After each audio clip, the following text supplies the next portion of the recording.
नमस्कार, आप देख रहे हैं कड़ आवाज। मैं हूं महावीर सिंह रमन आपके साथ। लेकिन अगर तीसरे विकल्प के रूप में उत्तराखंड समानता पार्टी अपने आप को समझती है तो बहुत बड़ी मेहनत करने की आवश्यकता है। बड़े बड़े दल हैं, धन और बल के प्रयोग से ही चुनाव जीतते हैं। क्या लगता है कि इस चुनाव में भी अगर धन बल चलता है तो उत्तराखंड समानता पार्टी अपने आप को बरकरार रखने में कामयाब होगी? देखिए, जनता में निरंतर परिवर्तन आ रहा है, जनता की सोच में निरंतर परिवर्तन आ रहा है और परिवर्तन शाश्वत नियम है। तो परिवर्तन में अब जनता सोचने के लिए मजबूर हो रही है। जनता भी जानती है कि अंधाधुंध पैसा बहाया जा रहा है। मीडिया के माध्यम से जनता को पता है इलेक्ट्रोल बॉन्ड वगैरह किए गए हैं और वो पैसा कहाँ है। बहुत सी जगह पैसा पकड़ा भी जा रहा है अनगिनत। तो जहाँ इतना बड़ा धन बल है तो जनता इतनी बेवकूफ़ नहीं है कि वो नहीं समझेगी। वो ये समझेगी कि इस पार्टी के पास धन बल नहीं है, लेकिन वो पार्टी आप लोगों के बीच में से आई है। हम लोग आप लोगों के बीच में से आए हैं और हमारी अपनी। नमस्कार, आप देख रहे हैं कड़ आवाज। मैं हूं महावीर सिंह रमन आपके साथ। बंगला बनाना है, ऑलरेडी हमारे पास मकान है, हमें ऐसी कोई इच्छा नहीं है हमें पैसे चाहिए। ऑलरेडी हमें 2 रोटी खाते हैं हम लोग, सब सीनियर सिटीजन है, वो मिल ही जाती है। तो हम इन सब चीज़ों को, बुराइयों को हटाते हुए हम कार्य करेंगे और जनता की आशाओं पर खरा उतरने का पूरा प्रयास करेंगे। अगर कोटद्वार की बात करें तो एक समय था जब भुवन खंडूड़ी जी को जिताना चाहिए था और कि जीतने की आवश्यकता थी, तो कोटद्वार की जनता ने उनको हरा दिया। दूसरा चांस अभी आया कि जब सुरेंद्र सिंह नेगी जी को जीत दिलानी थी तो उन्होंने हरा दिया। क्या ऐसे कोटद्वार के वोटरों के लिए आप क्या संज्ञा देंगे? देखिए, कोटद्वार के मिजाज को कोई नहीं भाप पाया। कोटद्वार का कुछ मिजाज अलग ही हटके है और जिसका खामियाजा हमेशा कोटद्वार की जनता ने भुगता। उस समय माननीय खंडूरी जी यदि जीते होते तो यहाँ की दशा और दिशा कुछ और होती। तो जहाँ जिस समय जिसको जिताना चाहिए वहाँ जनता अपना गैस। नमस्कार, आप देख रहे हैं कड़ आवाज। मैं हूं महावीर सिंह रमन आपके साथ। सामने एक अच्छा विकल्प है।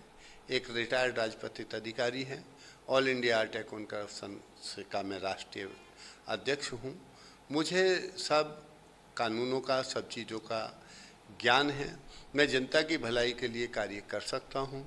तो एक पढ़ा लिखा, एक समझदार, एक व्यक्तित्व उनके सामने आया है और ये मैं ही नहीं, मेरे से भी ज़्यादा विद्वान मेरी भी जो है समानता पार्टी के अंदर मौजूद हैं। तो एक अच्छा विकल्प उनके सामने आया है। तो यदि जनता समझदारी के साथ अपना आशीर्वाद देगी तो निश्चित रूप से जनता को पछताना नहीं पड़ेगा। जनता को बहुत बहुत, जो कि कल्पना भी नहीं कर सकती, जनता को बहुत लाभ होगा। मैं इस बात का आश्वासन अपनी पार्टी की तरफ से कर सकता हूँ। लोकसभा चुनाव में जो विशेषज्ञों है उनकी राय है कि लोकसभा चुनाव जो बीजेपी के लिए एक अंकिता हत्याकांड जो कांड का, वो एक नेगेटिव थॉट रहा, नेगेटिव पॉइंट रहा और उसका असर कहीं ना कहीं लोकसभा चुनाव पे बीजेपी पर पड़ने वाला है।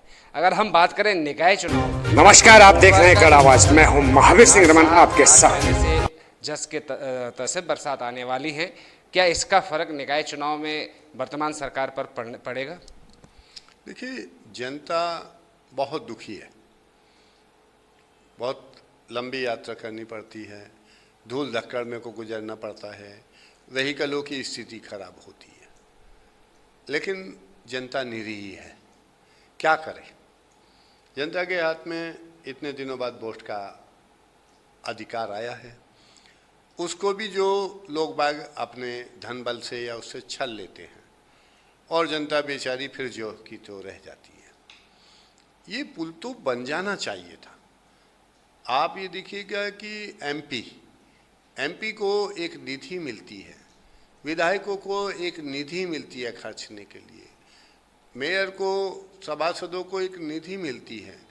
तो अक्सर देखने में आया है समाचार पत्रों में, आप लोगों के माध्यम से ही हम लोगों को पता लगता है कि वो निधि का पैसा लौटा दिया जाता है, प्रयोग नहीं किया जाता है। क्या कारण है वो तो लौटाने वाले बताएंगे। यदि नमस्कार, आप देख रहे हैं गढ़ आवाज। मैं हूं महावीर सिंह रमन आपके साथ। अपने पुलों की स्थिति में, सड़क की स्थिति को सुधारने में लगाएं तो खुशहाली देखने को मिलेगी। अब राम मंदिर पे भारतीय जनता पार्टी ने अरबों खरबों रुपए की संपत्ति हुई। यदि हम 1500 करोड़ कर्ण आश्रम में कर दें तो कर्ण आश्रम भी बहुत महत्वपूर्ण जगह है, तो कर्ण आश्रम में कर दें, या हम ये चाहें प्रेस कर दें, हमारी सरकार चाहे इधर से यात्रा को आउट गोइंग या इनकमिंग कर दें, तो उससे हमारे व्यापार प्रभावित होंगे, जनता खुशहाल होगी, बाहर का पैसा जनता के पास आएगा, वो बहुत ज़रूरी है। लेकिन हमारे जो शासक रहे हैं उन्होंने इस ओर सोचा नहीं है, वोट ली और लिप्त हो गए। तो गरीब और अमीर के बीच की खाई है, इसको पाटना आसान नहीं है। इसके पीछे हमारी जो सरकार की नीतियां हैं वो ऐसी नीतियां हैं, अब जैसे मैं देख रहा हूं अरबों खरबों के जो बैंकों के लेनदार। नमस्कार, आप देख रहे हैं गढ़ आवाज। मैं हूं महावीर सिंह रमन आपके साथ। रिकवरी वाले उसके पीछे घूम रहे हैं। 10,000 वाले का सबसे बड़ा अपराध है। आज के पीरियड में सबसे बड़ा अपराधी कौन है? जो गरीब है, जो पैसे वाला नहीं है, वो सबसे बड़ा अपराधी है। और सबसे ज़्यादा प्रताड़ित भी वही है जो गरीब है। पुलिस थाने में जाएगा, वो गरीब पे ही सबसे बड़ा चीज़ों में। कोई रईस के अंबानी पे कोई डंडे मारता देखा पुलिस वाला? क्या किसी मंत्री पर डंडे मारता देखा? क्योंकि जो गरीब है उसके अंदर 100 ऐब हो जाते हैं, उसी पे प्रताड़ना दी जाती है। और हमें इस चीज़ को, जो शासक हैं उस चीज़ को देखना होगा जगह जगह। अब जैसे यहाँ पे डीएम साहब पौड़ी बैठते हैं, गरीब आदमी कहाँ न्याय मांगने जाएगा? यदि पौड़ी जाएगा तो 500 रुपये लग जाएगा, पूरा दिन लग जाएगा, डीएम साहब मिले या ना मिले। तो हमें देखना होगा, जैसे जिले की कवायद चली, जिले की कवायद में भी दोनों दलों ने भरपूर ढिंडोरा पीटा, लेकिन स्थिति जस की तस है।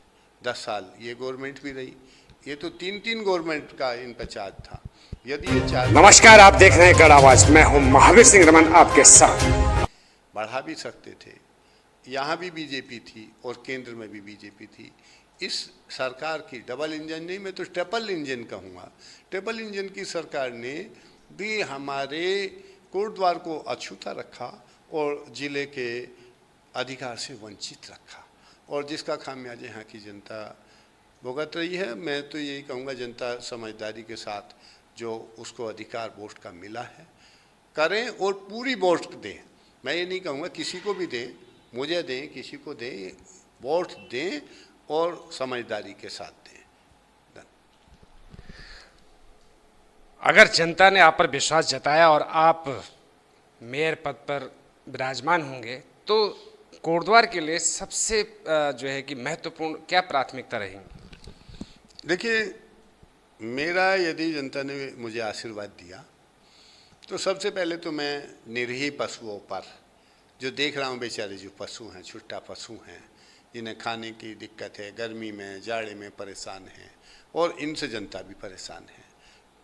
नमस्कार, आप देख रहे हैं गढ़ आवाज। मैं हूं महावीर सिंह रमन आपके साथ। ज़मीनें घेरी हुई हैं उनके नाम से, उन ज़मीनों पर इनको बसाना है ताकि जनता को भी राहत मिले।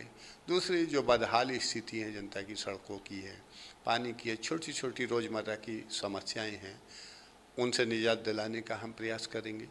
और हो सकता है हम किस रूप में भारत सरकार से भी अनुदान के लिए या अन्य राज्यों से भी कर्णवाश्रम के लिए हम कोशिश करेंगे कर्णभूमि को, क्योंकि जितना बाहर का लोग आएगा हमारा उतना बिजनेस बढ़ेगा। क्योंकि यहाँ पे रोज़गार नहीं है, यहाँ पे बिजनेस नहीं है, यहाँ की क्षमता 2-2, 3-3 हज़ार में बच्चे काम कर रहे हैं। बाहर निकलेंगे तो घर छोड़ना पड़ेगा, यहाँ पे काम नहीं है। काम धंधों के बारे में बताया जाएगा, देखा जाएगा, उन पर विचार किया जाएगा। नवयुवकों के लिए भी कार्य की तलाश की जाएगी। ये नहीं है कि आप एक बच्चे ने एमकॉम किया और भैया पकौड़े बेच लो, ये भी रोज़गार है। अभी हम देख रहे थे कि कहीं एक यूट्यूब में एक बच्चा तिलक लगाता है और वो तिलक लगाने के वो नमस्कार, आप देख रहे हैं गढ़ आवाज। मैं हूं महावीर सिंह रमन आपके साथ। रोजगार की परिभाषा बदलनी होगी। रोजगार की परिभाषा हमारे जो माननीय प्रधानमंत्रियों और उन्होंने जो कर रखी है कि रोजगार हो गया कि पकोड़े बेचना, वो तो मजबूरी है पेट भरने के लिए। रोजगार के हम दे नहीं पा रहे हैं और उसको घुमा दे रहे हैं। घुमाना नहीं है, हमें वास्तविकता धरातल पर स्थिति लानी है। अब जैसे एक उदाहरण है कि 25 लाख तक का लोन हम दे देंगे बिना मोरेटोरियम के, बिना किसी जमानत के, लेकिन 5 लाख के लिए घुटने छिल जाएंगे, लोन नहीं मिलेगा। तो ये बातें धरातल पर नहीं हैं। फालतू की बातें करने से, प्रलोभन देने से कोई फ़ायदा नहीं है। हम प्रलोभन में विश्वास नहीं करते, कथनी में विश्वास नहीं करते, करनी में विश्वास करते हैं। और हम जो भी चीज़ कहेंगे उसे धरातल पर लाएंगे। अपने नवयुवकों के लिए रोजगार की व्यवस्था करेंगे, छोटे छोटे धंधों को विकसित करेंगे और छोटी छोटी योजनाएं नगर पालिका में जो आती है उनको क्रियान्वित कराएंगे और जो जिसको मिलना चाहिए। नमस्कार, आप देख रहे हैं गढ़ आवाज। मैं हूं महावीर सिंह रमन आपके साथ। मिल जाता है जिनको उस पैसे की जरूरत नहीं होती है, पात्र लोगों को नहीं मिलता है। तो सरकार का ये भी दायित्व है, योजनाएं लाने वाले का ये भी दायित्व है कि पात्र को मिले। पात्र के लिए अब राशन है, उन लोगों को मिल जाता है जिनको राशन की ज़रूरत नहीं है। जिस बेचारे को मिलना चाहिए वो बेचारा भूखा सोता है। तो मेन अधिकारियों को दायित्व दिया जाए कि पात्र लोग छांटे जाएं, तो और उन्हीं को वो चीज़ मिलनी चाहिए। और यदि पात्र लोगों को मिलने लगेंगी और योजनाएं मिलने लगेंगी तो इससे निश्चित रूप से विकास की गंगा बहेगी।